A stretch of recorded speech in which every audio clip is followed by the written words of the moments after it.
इस दुनिया में शब्दों की ताकत बहुत बड़ी है। हम कई बार कई लोगों को कुछ ऐसी बातें बोल देते हैं कि वो अंदर से टूट जाते हैं, और हम कई बार कई लोगों को कुछ ऐसी बातें बोल देते हैं कि वो माउंट एवरेस्ट चढ़ जाते हैं। दोस्तों, आज मैं आपको थॉमस एडिसन का एक बचपन का किस्सा सुनाऊंगा।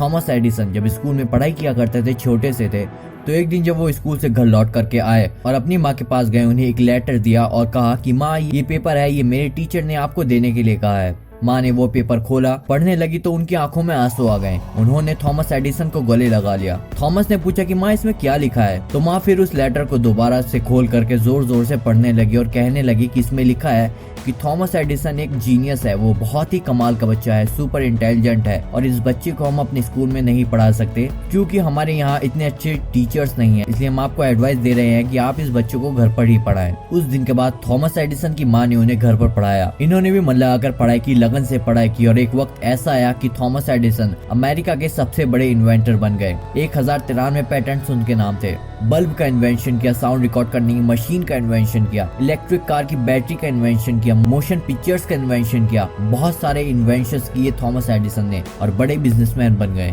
इस सब के बीच उनकी माँ की डेथ हो गई। एक दिन जब वो घर की सफाई कर रहे थे तो उन्हें वो पेपर मिला जो बचपन में उनके टीचर ने उनकी माँ को देने के लिए कहा था। वो फोल्ड किया हुआ पेपर मिला और उन्होंने उस पेपर को खोला। उस पेपर में लिखा था कि आपका बच्चा मेंटली वीक है, मानसिक रूप से कमजोर है, हम इसे स्कूल में नहीं पढ़ा सकते, आप इसे घर पर ही रखें। और उस दिन थॉमस एडिसन की आंखों में आंसू आ गए। उन्हें लगा कि उनकी माँ ने कितना बड़ा काम किया। अगर उनकी माँ जो पेपर में लिखा था वो पढ़ देती तो शायद थॉमस एडिसन ना बन पाते, शायद इतने सारे इन्वेंशन इस दुनिया में नहीं हो पाते। हम कई बार कई लोगों को ऐसे शब्द बोल देते हैं जिससे वो अंदर से टूट जाते हैं। उन्हें विश्वास दिलाना चाहिए, शब्दों में बहुत बड़ी ताकत होती है। इस बात को मानना चाहिए, लोगों के साथ शेयर करना चाहिए, अच्छी बातें करनी चाहिए। दोस्तों, जो सीढ़ियाँ किसी के लिए ऊपर जाती हैं, वो सीढ़ियाँ किसी के लिए नीचे भी आती हैं।